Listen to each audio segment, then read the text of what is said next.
चलिए आज हम देखेंगे क्लास 12 हिंदी का पदखंड का दूसरा भाग, यानी गदखंड भी चल रहा है उधर से और उधर पदखंड। पदखंड का दूसरा वीडियो, यानी पहला करवक का दे दिए, दूसरा है पद और तीसरा भी पद है। पहले दूसरा पद है सूरदास का और तीसरा है तुलसीदास का। तो दूसरा पद देखेंगे हम सूरदास, जो स्पेशल फॉर श्री कृष्ण भक्त हैं। कौन भक्त है? तो श्री कृष्ण भक्त है। चलिए उसे हम शुरू करते हैं बिना समय गंवाए। देखिए, समझिए बातों को। देखिए, पद है सूरदास, है ना, किस काल के कवि है? तो भक्ति काल के कवि है। देख लीजिए, अबाउट द ऑथर यानी लेखक के बारे में पहले समझिए। नाम सूरदास, पद के जो राइटर है सूरदास है। जन्म इनका 1478 है, अनुमानित है, ठीक है, इनको कंफर्म नहीं है लेकिन अनुमानित है, ठीक है। अब देखिए मृत्यु का है मृत्यु जो हुआ है इनका, ये 1538 में हुआ है इनका मृत्यु। कब हुआ है? 1538 में। जन्म स्थान क्या है? दिल्ली के निकट सीही नामक ग्राम में, यानी दिल्ली के जो नजदीक है वो ग्राम का नाम है सीही। कौन नाम है? सीही। वह ग्राम में इनका क्या हुआ है? तो इनका जन्म हुआ है। अच्छा, निवास स्थान क्या है? ब्रज क्षेत्र। ये ब्रज क्षेत्र के निवासी हैं, है ना।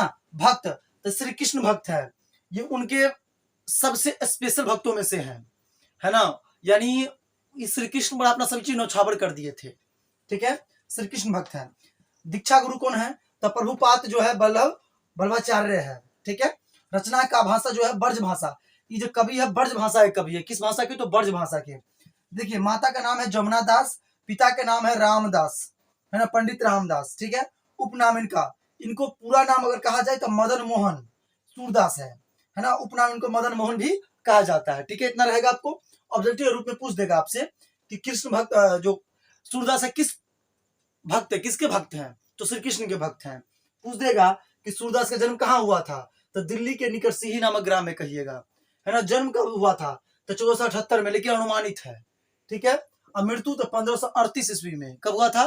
तो 1538 ईस्वी में, ठीक है। उनके दीक्षा गुरु का क्या नाम था? तो बल्लभाचार्य, है ना, बल्लभाचार्य, ठीक है, बल्लभाचार्य। उनकी भाषा क्या है? रचना का तो ब्रज भाषा में है, ठीक है। इस तरह से आपसे पूछ सकता है, ठीक है। आप बता दिए ऑब्जेक्टिव किस रूप में रहेगा आपको, ठीक है। चलिए अब उनकी रचनाएं देख लेते हैं। इनकी रचना देख लेते हैं। सुरसागर है, सुरसावली है, साहित्य लहरी है, नल दमयंती है, ब्यालो है, राधा रसकेली है, नागलीला है, भागवत है, गोवर्धन लीला है, प्राण प्यारी है, सुरपचीसी है, नल दमयंती है, ठीक है। ये इनकी क्या है? दमयंती इनकी रचनाएं हैं। आपको बता दे कैसे पूछेगा एग्जाम में आपको, है ना। एग्जाम में किन आएगा वो समझ लीजिए बात। आपको ऑब्जेक्टिव जाएगा ना तो किन आएगा वो समझिए। पूछेगा सूरसागर किन की रचना है, तो आप कहिएगा सूरदास की रचना है। तो किस भाषा में लिखी है? तो ब्रज भाषा में लिखी गई है। आपसे पूछ देगा। सबसे महत्वपूर्ण जिसमें है सूरसागर रख लीजिए, सुरसावली, साहित्य लहरी रख लीजिए। आप उसके बाद राधा रस के लिए, ये जो आपको 4-5 है, ये सबसे ज्यादा महत्वपूर्ण एग्जाम में पूछे जाते हैं ज्यादा, है ना। क्वेश्चन बैंक उल्टा के देख लीजिएगा, सबसे ज्यादा यही आए हैं 4, इस 4 टॉपिक आए हैं, ठीक है। यहाँ से देख लीजिएगा आप, ओके। तो आप कैसे पूछे ये भी बता दिए। साहित्य लहरी की किस पार्ट की? तो पद है, तो उनके क्या है? सूरदास लेखक है। कौन है? तो सूरदास। आइए अब इनकी बातें, महत्वपूर्ण जो बातें हैं इनमें आपको ऑब्जेक्टिव बता दिए थे कि एक भी ऑब्जेक्टिव नहीं छूटेगा, लास्ट में समरी भी सुना देंगे, है ना। देखिए आप कहते हैं, आपको बता दे फिर से एक बार कि आपको यहां से एक भी ऑब्जेक्टिव छूट गया तो आप हमें जो कहें। इस तरह आपने पढ़ाया इस चैप्टर को और यहां से मेरा ऑब्जेक्टिव छूट गया, है ना। सिर्फ पढ़ लीजिए बढ़िया से, है ना। आपको बता दे पद संग्रह से एक भी ऑब्जेक्टिव आपको नहीं छूटेगा। सारा ऑब्जेक्टिव जहां से भी आएगा यहीं से आएगा, ठीक है। चलिए अब दूसरा देखते हैं। देखिए, प्रस्तुत दोनों पद, है ना, वात्सल्य भाव के हैं और सुरसागर से संकलित है। प्रथम पद में सोए हुए बालकृष्ण को भोर होने की सूचना देते हुए जगाया जा रहा है यशोदा मैया। यानी प्रथम पद में यशोदा मैया जो बालक श्री कृष्ण है उनको भोर होने की सूचना देते हुए जगा रही है, ठीक है, यशोदा मैया। आइए दूसरे पद में देखते हैं। द्वितीय पद में पिता नंद के गोदी में बैठकर भगवान श्री कृष्ण भोजन कर रहे हैं। क्या कर रहे हैं? भोजन कर रहे हैं, है ना। अब देखिए, सूरदास भक्ति काल के कवि है और कृष्ण भक्त कवि हैं, यानी सूरदास भक्ति काल के कृष्ण भक्त कवि हैं। तो पूछेगा सूरदास किस काल के कवि? तो भक्ति काल के किसके कवि है? तो कृष्ण भक्त हैं, ठीक है। यह वात्सल्य रस के भी प्रसिद्ध कवि है, ठीक है, वात्सल्य रस के भी प्रसिद्ध कवि हैं। सूरदास मध्यकालीन सद्गुण के भक्ति धारा की कृष्ण भक्ति शाखा के प्रमुख कवि हैं। सूरदास का जन्म से ही अंधे हैं। सूरदास जन्म से ही क्या है? अंधे हैं। सूरदास जन्म से ही क्या है? अंधे हैं। वल्लभाचार्य यानी प्रभुपाद जो वल्लभाचार्य है एक महान दार्शनिक भी थे। ये क्या थे? महान दार्शनिक भी थे। वात्सल्य के विश्व में अद्वितीय कवि हैं वो सूरदास हैं। यानी वात्सल्य जो कि विश्व में आदित्य कवि जो है सूरदास हैं। ठीक है, सूरदास अकबर के मुगल शासक के समकालीन थे। यानी सूरदास जो थे अकबर के समकालीन मतलब थे, वो उस समय के कवि हैं, वो अकबर के समय के कवि है, याद रखिए इस बात को। इनका दीक्षा 15 से 9 10 मतलब 1509 से 10 में कंप्लीट हुआ था, पूरा हुआ था। ठीक है, सूरदास अष्टमार्ग से में दीक्षित हुए हैं। किस मार्ग में? तो अष्टमार्ग में दीक्षित हुए। पूछ देगा आपको सूरदास किस मार्ग में दीक्षित हुआ था? अष्टमार्ग में। आपको जितना से बनाना है। बल्लवाचार्य से मिलने से पहले सूरदास दैन्य भाव के पद गाते थे। यानी पहले मिलने से पहले दैन्य भाव गाते थे, उसके बाद है ना, मिलने के बाद वो क्या गाने लगे? कृष्ण भक्त कवि हो गए। ठीक है, सूरदास कृष्ण भक्त थे। उनकी अभिरुचि पर्यटन, सत्संग और कृष्ण भक्ति और वैराग्य में थी। ठीक है, कृष्ण लीला में गाने के लिए उन्होंने महाप्रभु वल्लभाचार्य ने कहा, इसलिए उन्होंने दास्य एवं दैन्य के रस को छोड़ दिया था। आपको बताए थे है ना, इनको जो कृष्ण लीला में गाने के लिए महाप्रभु जो वल्लभाचार्य हैं, उन्होंने क्या किया? इनको कहा कि उसमें गाने के लिए, तो ये सारा चीज दैन्य रस और दास्य को छोड़ दिए, दास्य प्रथा को छोड़ दिए थे। सूरदास स्वभाव से ही मृदुल यानी कम बोलने वाला, विनम्र और अंतर्मुखी है थे। ठीक है, सूरदास सद्गुण भक्ति धारा के कवि है। सूरदास किस धारा के कवि है? तो सद्गुण भक्ति धारा के कवि है। किस धारा के? तो सद्गुण भक्ति धारा के कवि है सूरदास, है ना।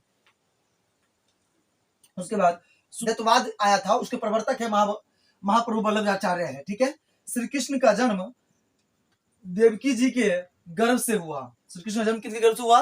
तो देवकी जी के गर्भ से हुआ। श्री कृष्ण के पिता का नाम वासुदेव थे, है ना, जिन्होंने क्या किया? गोकुल इनको लाके दिया था। कहाँ? गोकुल, है ना। वो इनका श्री कृष्ण का जन्म जो हुआ था, काल मतलब जो जेल होता है ना, जेल खाना, उसमें हुआ था, है ना। किनके गर्भ से? तो देवकी जी के गर्भ से। उनके बाद उनको पाला था यशोदा मैया ने। ठीक है, अब देखिए श्री कृष्ण ने एक ही अंगुल पर गोवर्धन पर्वत उठा लिया था। श्री कृष्ण जी पूरे ब्रह्मांड के एकमात्र राजा हैं। पूरे ब्रह्मांड के जो राजा है वो श्री कृष्ण है। ठीक है, चलिए आपको यहाँ सब्जेक्टिव कैसे आएंगे वो देख लीजिए, है ना। आपसे पूछ देगा कि बताइए सूरदास किस धारा कवि है?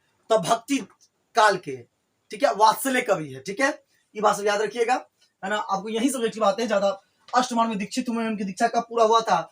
1509 से 10 में। उनके जो गुरु कौन था? वल्लभाचार्य, है ना। ये सब आपको पूछे जाए, यहाँ से पूछ सकता है ऑब्जेक्टिव रूप में। ठीक है, इधर ध्यान रखिए। चलिए अब सुनते हैं हम समरी। पहले सुन जाते हैं ये पार्ट, उसके बाद समरी। ठीक है, चलिए जो पहला पद है उसमें क्या कहा गया वो सुनिए, है ना। पहला पद में क्या कहा गया है?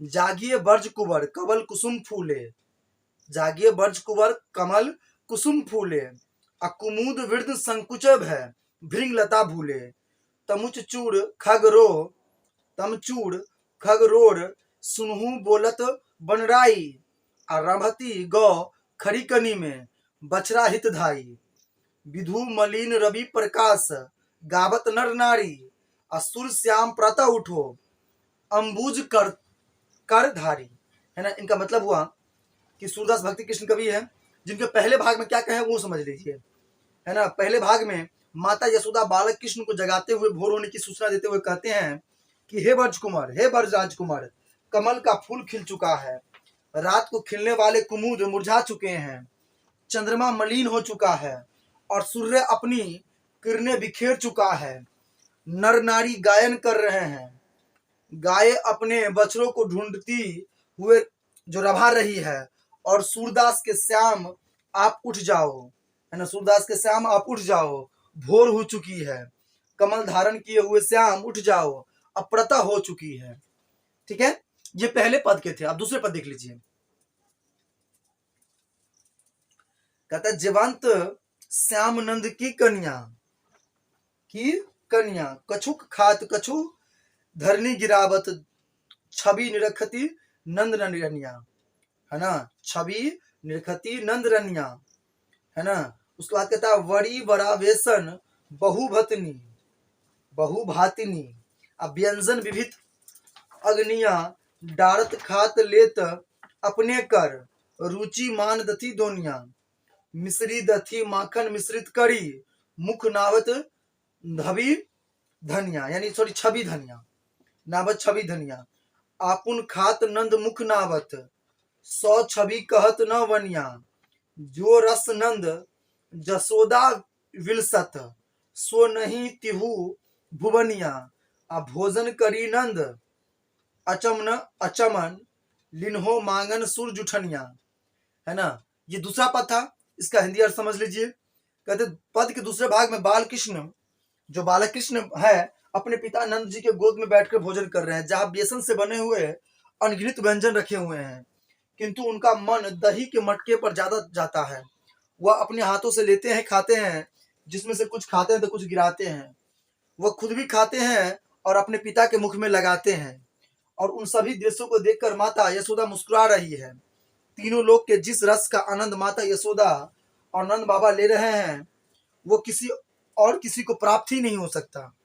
भोजन करने के बाद जब वो लोग आचमन करते हैं, तब सूरदास उनसे प्रभु को जूठे भोजन मांगते हैं। है ना, तब सूरदास उनके प्रभु से जूठे भोजन मांगते हैं। ये पूरा दोनों व्यंग था। ठीक है ना, कैसा लगा ये वीडियो हमें जरूर कमेंट करें। अगर अच्छा लगा हो तो वीडियो को लाइक कर दे, चैनल को सब्सक्राइब कर दे, है ना, और वीडियो को शेयर करना ना भूले। Thank you for watching this video guys. फिर मिलते हैं नेक्स्ट वीडियो में। आप बताबे हमको कि इससे पहले वाला करवक पार्ट कैसा लगा था आपको, ये दूसरा पद का सूरदास का कैसा लगा। अगर तीसरा पार्ट आपको चाहिए तो वीडियो में कमेंट जरूर करें। Thank you for watching this video. फिर मिलते हैं नेक्स्ट वीडियो में, तब तक के लिए थैंक यू।